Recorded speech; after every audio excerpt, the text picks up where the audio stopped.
कि आमतौर से जब ऐसे आंदोलनों का सफ़र चलता है तो उसकी एक बहुत बड़ी ज़रूरत होती है कि वो पैसे पर चलता है, साधनों पर चलता है। 24 दिसंबर 2002 को ये सफ़र शुरू हुआ था, इसका आगाज़ हुआ था। आज 14वां साल पूरा चल रहा है। तो आपको एक बात ध्यान में आई होगी, ये खुदाई कैसे है और दौलत पर नहीं है, क्योंकि इसके अंदर जो भी कार्यकर्ता जुड़ रहा है वो दौलत से नहीं जुड़ा है, खुदा से यानी मिशन से जुड़ा है। और जब कारवां शुरू हुआ था उस समय नेशनल मीटिंग होती थी तो 10-12 लोग। आज कारवां के अंदर नेशनल मीटिंग 200 संख्या से पार करने लगी, पर वो दौलत पर से नहीं चल रही है, वो मिशन से चल रही है। और कहते हैं जो दौलत से चले वो दुनियादारी और शैतान का काम, जो मिशन से चले वो इंसानियत का और खुदाई का काम। तो आपका मिशन से चलने वाला एक बहुत बड़ा कारवां, जो पहले दिन जुड़े होंगे उनको ज़रूर एहसास होगा कि जब चले थे तो आज वो कारवां का रूप कैसा हो गया। दूसरी बात आपने देखी होगी, अगर आपसे जाने के बाद किसी ने पूछ लिया, बताओ भाई तुम्हारा मुस्लिम राष्ट्रीय मंच का चेहरा क्या है, कितना बड़ा है, तो आप क्या गिनाएंगे? अगर किसी ने पूछ लिया जरा अपने मुस्लिम राष्ट्रीय मंच का थोड़ा विराट रूप, आपका रूप क्या है, इसको जरा 4 लाइनों में गिना दो तो आप क्या गिनाएंगे? एक मुस्लिम राष्ट्रीय मंच है, अब उसके अंग प्रत्यंग, चेहरे, रूप, शक्ल, सूरत और एक्टिविटी जब चले तो केवल मुस्लिम राष्ट्रीय मंच था। अब इसको कहा कि इसके जरा और अंग बताओ, प्रारूप बताओ, रूप बताओ, तो जिसको लगता है कि 7-8 नाम मैं गिना सकता हूँ कि आज इसका एक यूथ चेहरा भी है, आज इसका एक महिला चेहरा भी है, एक बुद्धिजीवी चेहरा भी है, जिसको पक्का भरोसा हो गया कि मैं पूरी शक्ल बता सकता हूँ कि मुस्लिम राष्ट्रीय मंच की इस समय की ये शक्ल है, कल कौन सी होगी मालूम नहीं, उसमें क्या क्या जुड़ेगा। जिसको लगता है बिना दिमाग खुजलाए फट फट फट मैं गिन सकता हूँ, तो वो हाथ खड़ा करो भाई। 1 2 3 4 5 6 7 8 आपका विराट रूप है। तो चलो शहनाज से शुरू करते हैं।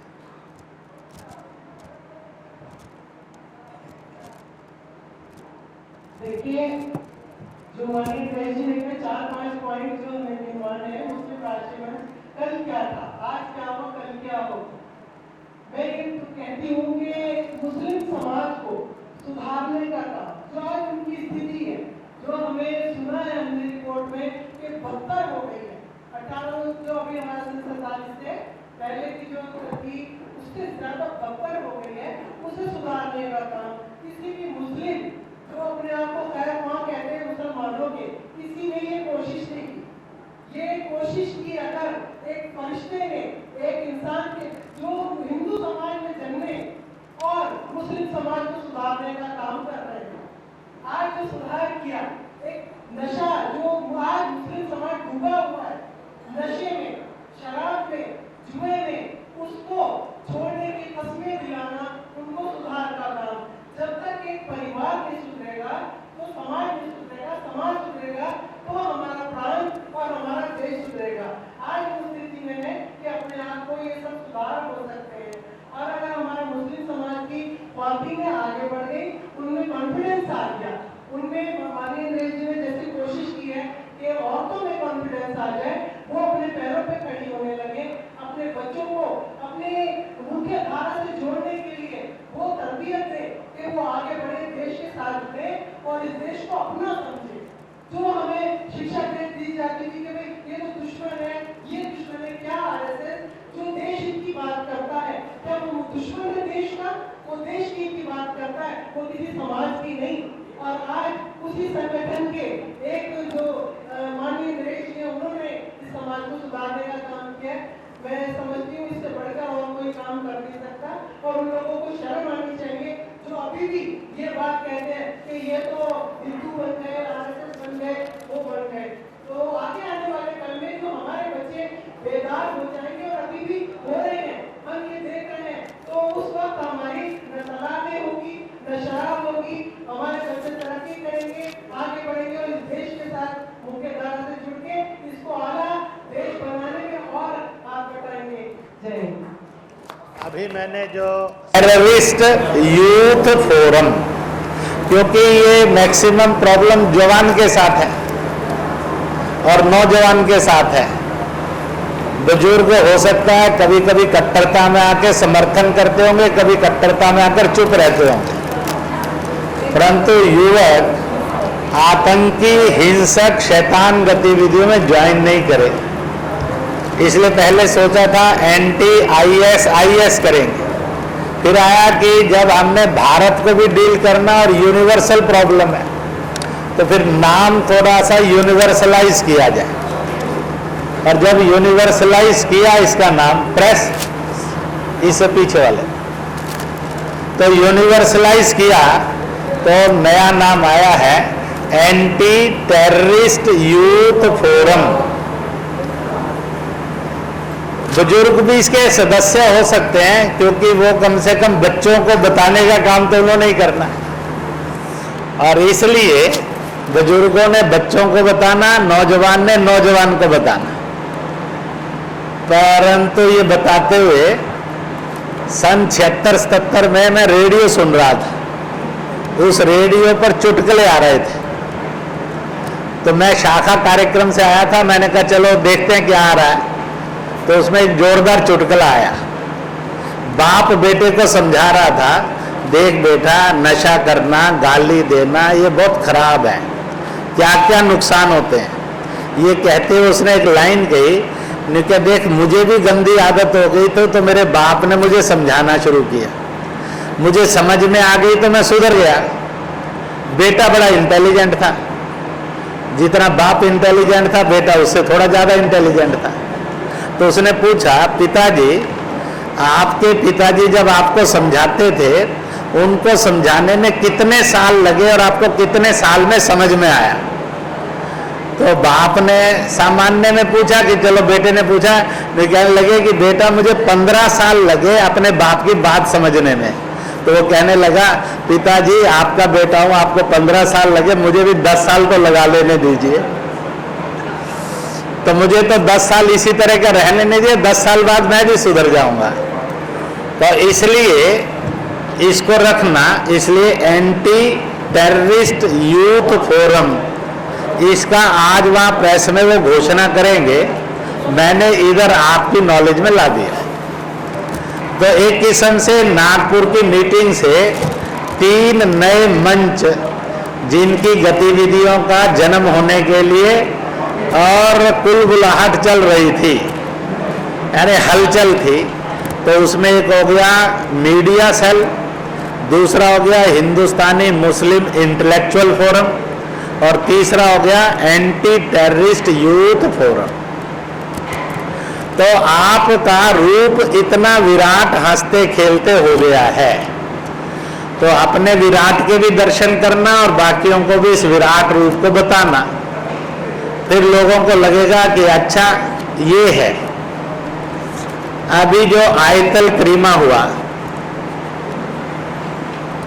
ये एक किस्म की ऐसी, ये एक रूहानी मूवमेंट थी, ना ये समाजी थी, ना ये राजनीतिक थी, ना ये तहजीबी थी, ना ही ये किसी तरह से और किसी तरह की आर्थिक वो थी।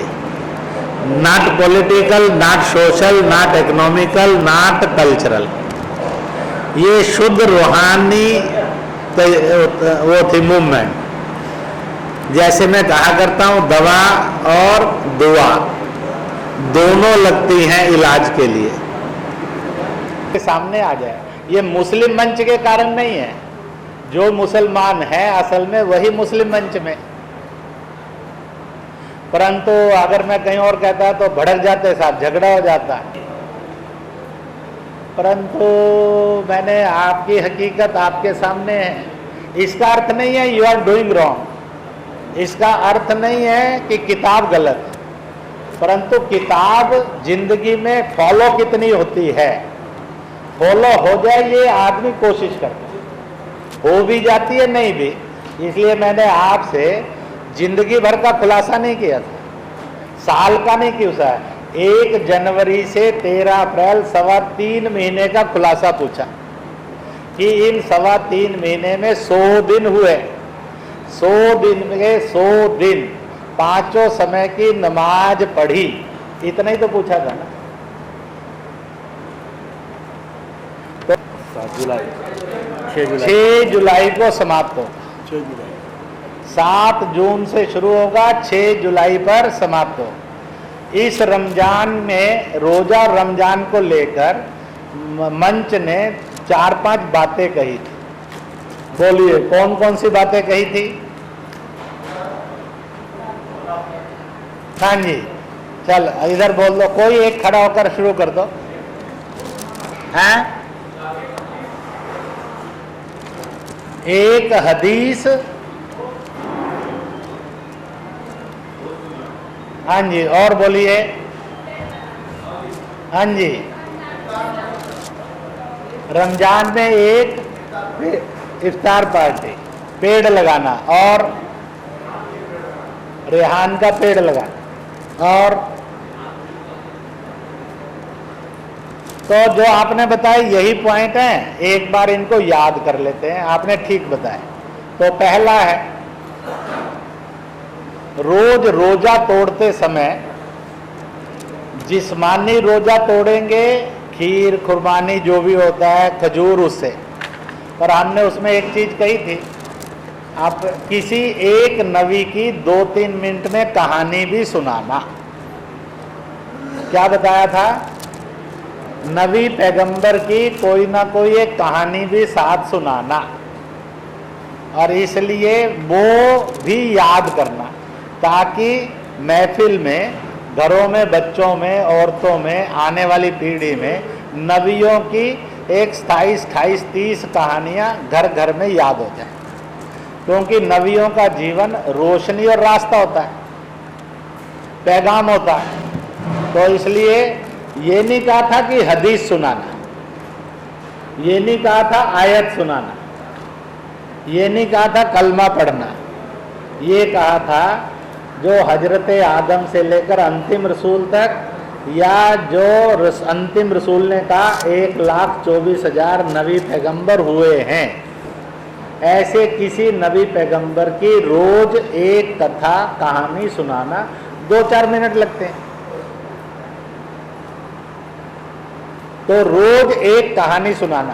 पिछले साल या उससे पिछले साल आप में से जिन्होंने करने की कोशिश की कि शाम को रोजा इफ्तियारी में नबी की एक कहानी सुनाना, आप रोज सुना चुके, 2 बार 3 बार किए, पर आपकी कोशिश शुरू हो गई, वो जरा हाथ खड़ा करो।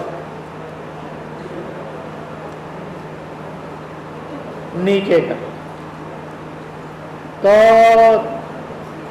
एक बात। दूसरी बात कही थी कि रमजान में